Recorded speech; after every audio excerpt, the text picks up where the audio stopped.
So at this point, Israel's about to become a kingdom proper. Talk to us about that transformation. What does that mean? What does that look like for Israel to become a kingdom? Yeah, so Israel has completed the Exodus and conquered the Promised Land. And as we return to Israel, we'll see that God is going to install a king over them. And originally, Israel had actually demanded a king for kind of the wrong reasons. They wanted to be, quote, like the other nations. But God is going to install a king that they have asked for. Ultimately, it's not the first king is not that great. Is a guy named Saul who unfortunately has some major issues. But when God does install the first king from the tribe of Judah that sort of fulfills these covenantal promises of old, it's a guy by the name of David. And David is kind of the last person you would expect. He's the youngest brother. He is a shepherd. He's from a place called Bethlehem, which is kind of out of the way at this point. He's really just not who you would expect.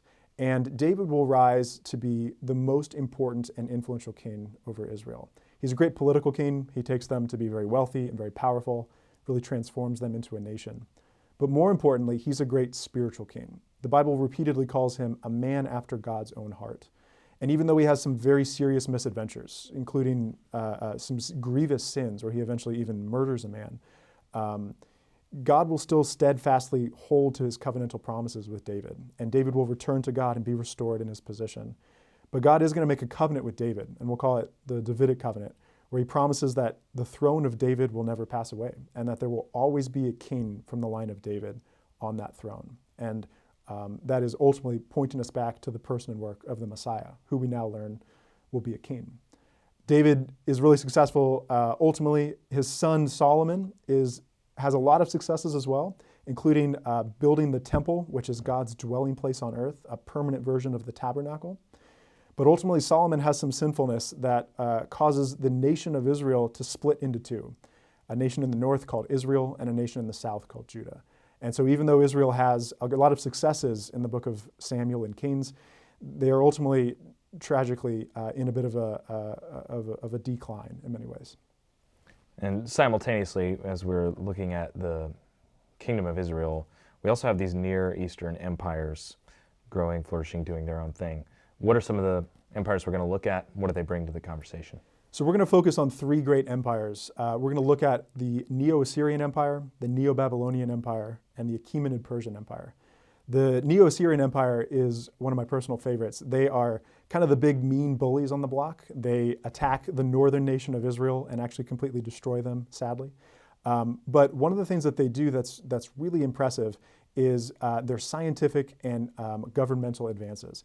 They're the people who invented libraries and postal systems and highway systems and universities and the use of widespread iron weapons. And so even though they're often portrayed as sort of these mean, conquering people, they're incredibly brilliant and have left a really enduring legacy.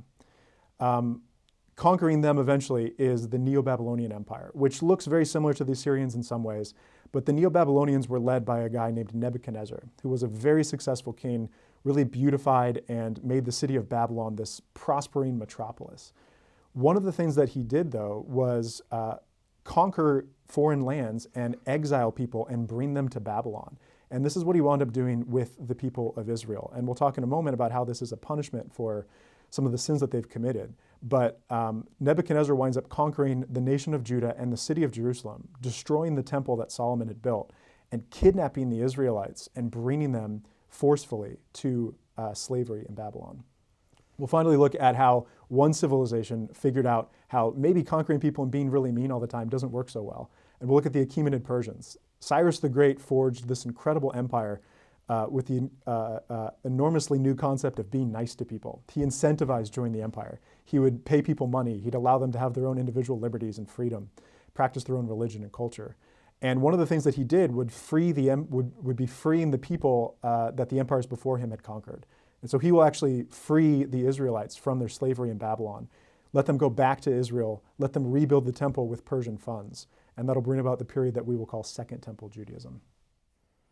Pretty amazing stuff. And while Second Temple Judaism and all of this, we've talked about the kings in Israel, but we also have this other role, the prophets, which is unique in a lot of ways. Can you talk to us about the prophets coming on the scene, how they change things up for Israel, what they contribute? So once we've laid the foundation of this basic historical narrative, we're kind of going to go back in time and read the biblical prophets, who are people that God is raising up to tell forth the future and to tell forth God's truth.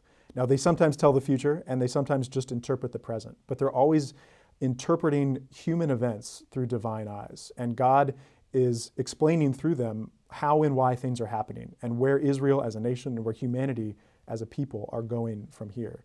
And so we're going to look at some of the great biblical prophets like Isaiah and Jeremiah. These are people who existed for the most part before this Babylonian exile, and they're calling the people to repentance. They're saying, don't worship these false gods, be holy and follow the Lord and trust in his promises. And unfortunately, when the people don't listen to that, the exile happens. But these prophets always have a second and more important side to their prophecies, which is look to the hope in the coming Messiah. Look to the divine promises that God has made and that he has promised to restore and redeem all things through the person and the work of the Messiah.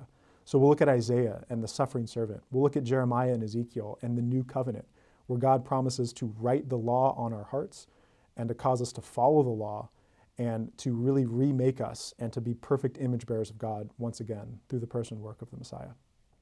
And of course, a lot of the writings of the prophets are going to play a really foundational role for Judaism. Do you want to talk to us about that a bit? Right. So these events of the Babylonian exile totally transform the Jewish people. They're enslaved and exiled in Babylon. They have to follow the Mosaic law, but they can't go to the temple. They can't gather in public religious worship. They can't even bring too many of the writings of Moses with them. And so how did they respond as a people? There's a couple different answers that we'll look at, but ultimately this is the emergence of what we will formally call Judaism, where the Jewish people first begin to codify and write portions of the Bible into what we will inherit today. It's where they will focus on the idea of synagogues and community worship in the absence of the temple. And although the temple will be rebuilt, this is really the beginning and the seed origins of what we'll call Rabbinic Judaism later on.